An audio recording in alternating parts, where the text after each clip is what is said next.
Hey everyone, I'm Sean Duhamel from Mass Retirees. This Friday I'm coming to you from Hadley, Mass. Frank Valeri, our association president, and myself have been on a bit of a road trip for the past 2 days. Yesterday, Frank and I were out in Pittsfield for our annual Mass Retirees Berkshire County area meeting. We had about 120 retirees at the old Crown Plaza Hotel, downtown Pittsfield, which news to us is now the Holiday Inn. These things continue to change hands, so sorry for the confusion for any of our Berkshire County members. Today we're in Hadley for our annual Hadley, Northampton, East Hampton, Amherst meeting. We're going to have roughly 250 members at this meeting, one of our larger meetings. If you haven't attended an area meeting, we hold approximately 16 or so of these events around the state every year. It gives us an opportunity to get out in the field, meet with you, put a name with a face, answer your questions, hear your concerns, hear your complaints in some cases. But it's just a really great opportunity for us to interact directly one-on-one. And I know it's something that Frank and I and Bill Reary and Leo Delaney, the group of us that are always on the road together for these meetings, really enjoy. So if you haven't yet been to a meeting, please come on down. And if you have been in the past, please keep coming. It's free for all members. You're welcome to bring a guest. And we also encourage that if you have a friend or a family member, a neighbor, former coworker who's not yet a Mass Retirees member, bring them along with you. This is a great chance for them to see what we're all about, and hopefully they'll join with us. It's always strength in numbers. We're always trying to build our membership for one reason and one reason only. The stronger our membership is, the stronger advocates we can be on your behalf. Now, speaking of Frank Valeri, my travel buddy the last couple of days, again, he's our association president, for those of you who don't know. But most importantly, Frank is also one of the elected members of the State Retirement Board. So if you are a state retiree or an active state employee watching this video, Frank is your representative, your voice on the State Retirement Board. Now, the reason why I mention this is Frank is up for re-election this year. Ballots are being mailed out next week. So if you are a state retiree or an active state employee, sometime late next week you will receive in the mail a ballot to vote in the State Retirement Board election. Again, Frank is up for re-election. I know that he would deeply appreciate your consideration and your support for his re-election. This will be his second term on the board. And the areas that Frank has been focused on, in addition to all the stuff that we're trying to do for retirees, Frank is also very focused on active employees and making sure that the board is very responsive to the needs and the requests of active employees, make sure that retirement applications, buyback applications, and most importantly, when you finally retire, to make sure that you receive your first pension check in a quick and orderly fashion. Those are all very important things. And Frank has been working closely with State Treasurer Deb Goldberg, who's the chairperson of the State Retirement Board, as well as Nick Favorito and his staff at the Retirement Board, to improve upon and streamline some of these processes. And they have made great strides in the right direction. But of course, like in many things in life, there's always a lot of work that remains to be done. So I know that is Frank's big focus going forward, in addition to all of the issues that our association is working on for retirees. Now this week I'm going to do something a little bit different. A few days ago we solicited questions from Facebook.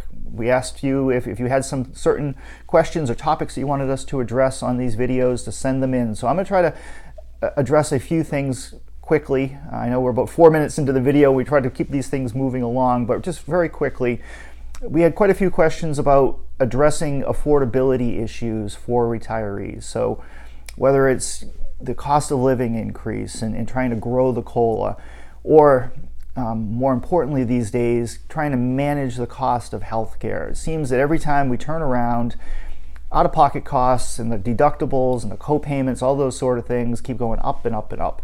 And while it is a challenge for all retirees to handle increased costs, it's really a financial travesty for our older members, retirees who have been retired for 15 or 20 or 25 or even 30 or more years, and their pensions have not kept pace with inflation. As much as we have tried to increase the COLA, quite honestly, it's never going to be enough. The financial situation just does not support COLAs on full pension benefits. There are really no public retirees across the country that are receiving those types of benefits on a regular, reoccurring basis at this point. It's unheard of. But that doesn't mean that we don't continue to try to make improvements. Now, when it comes to health care, one of the things that we're focused on at the state level and the local level are the so-called non-Medicare retirees. So these would be retirees age 65 and older who are not eligible for Medicare. They did not pay into the Medicare system, they didn't pay into Social Security, they didn't get their 40 quarters, thereby they don't qualify for the Medicare benefit, and they're stuck in the same health insurance plans as all of the active employees. When these are great plans, the quality is fantastic. The problem is the cost. And if you're a state retiree in a non-Medicare plan, you have a $500 per person annual deductible or $1,000 per family. That's a lot of money. Every time you go to the doctor, every time you see a specialist, every time you go for some type of a medical test or get a prescription filled, those costs go up and up and up. And for the non-Medicare retirees, they're even more severe because the benefit isn't being subsidized by the federal government. So one of the things that we're doing at the state level is we have requested that the GIC, the Group Insurance Commission, look into the feasibility of paying to enroll all of the non-Medicare retirees into the federal Medicare program. Right now there's roughly 34,000 retired state workers who are outside of Medicare, and this would enroll that group of people in Medicare. Your benefits would be very equivalent, if not identical, to what you're already getting. And not to say that there's pros and cons to everything, and those are some of the things that we need to weigh, but by and large across the board, it would be a huge cost savings to our retirees to enroll everybody in Medicare. More than a dozen local communities have done this over the past 2 years. We've been writing about it in our newsletter, and we'll have more information on this as the weeks and months go forward. But that's our big focus right now. In terms of the cost of living increase, again, with affordability, Frank Valeri is spearheading an effort to create a new COLA system that we're calling a COLA enhancement. This COLA would be paid on top of the COLA that is in place right now, that has been largely successful, but again, hasn't kept up with inflation. We're trying to move this COLA enhancement proposal forward, and we will be filing legislation later this fall once the cost analysis that the state is undertaking right now is complete. Now, we have a series of other questions. I'm going to try to answer the ones relative to Social Security windfall elimination provision and GPO this week. But again, thank you for submitting your questions. In terms of the WEP, if you've been following the news that we've been publishing for the past 2 weeks, Congressman Richard Neal from Massachusetts, we were out in his district yesterday. Richie Neal is the chairman of Ways and Means. 2 weeks ago, he filed his proposal, his brand new proposal, to reform the windfall elimination provision, the so-called double dipping law. Now, this is a federal law, has nothing to do with state government, nothing to do with state officials, the governor, the legislature. They don't have any say in this. It's purely federal. That's why Congressman Neal has to be involved. This legislation is H.R. 4540. If you haven't already done so, contact your congressman, ask them to co-sponsor and make H.R. 4540 a priority for this year. Now, we're hopeful that this legislation is going to continue to rapidly move through the process. We are thrilled to have the support, the very quick support of the National Educators Association, the American Federation of Teachers, the IAFF, which of course represents all of the firefighters across North America. Having the support of the IAFF is a huge development. Social Security Works, and a number of other both private sector advocacy groups surrounding Social Security as well as public sector unions have quickly come to the support of H.R. 4540. And this legislation has been very well developed, very well put together, and we're very hopeful that the process can move forward and we can finally bring about some relief. Now, I'm not going to get into the details of what the bill does. We have explained that in the past.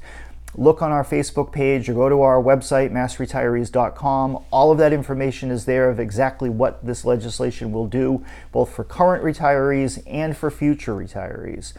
Now, a number of our members submitted questions about the government pension offset. And the primary question is, why is the GPO not included in HR 4540? Now, we have been reporting on this now for a few years, and we've been trying to explain that the likelihood was that the WEP and the GPO were going to be addressed and taken up through two separate, different pieces of legislation.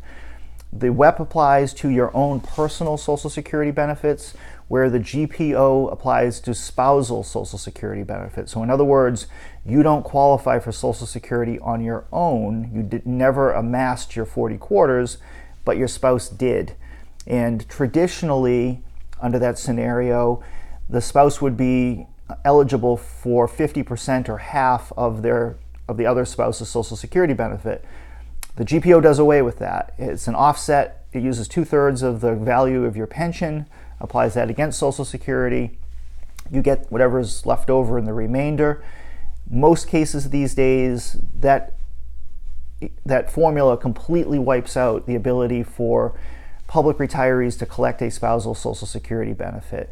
Now, the reason why, again, they're two separate issues, but the bigger reason why is being handled separately is we don't have consensus nationally on how to fix the WEP. How to fix the GPO. Too many acronyms being kicked around here. How to fix the GPO. It is a more controversial issue. It's easy to explain the windfall elimination provision. If you paid for something yourself, you paid your taxes, you deserve to get what you were promised. It's a pretty simple argument. With the government pension offset, it's not such a simple argument, at least not to a lot of people. I believe it is. I believe that people should get what either you or your spouse were entitled to, and I know that there are a lot of our members who have taken a huge financial hit because of the GPO, but other people around the country, congressmen and U.S. senators from other states, just don't see it that way. They don't believe that someone receiving a large public pension from a state like Massachusetts should also receive half of their spouse's Social Security benefit. So we continue to negotiate on this. We're trying to find some common ground. We're very hopeful that this issue can be addressed sooner rather than later.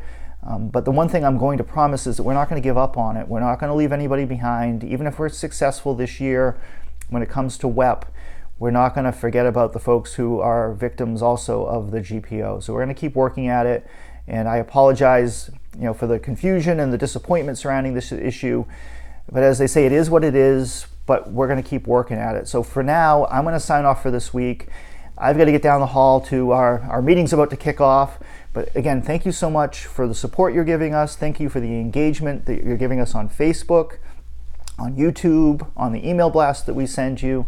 And I'll be back to you next Friday with another update. I'm going to cover some more questions that our members have been sending in.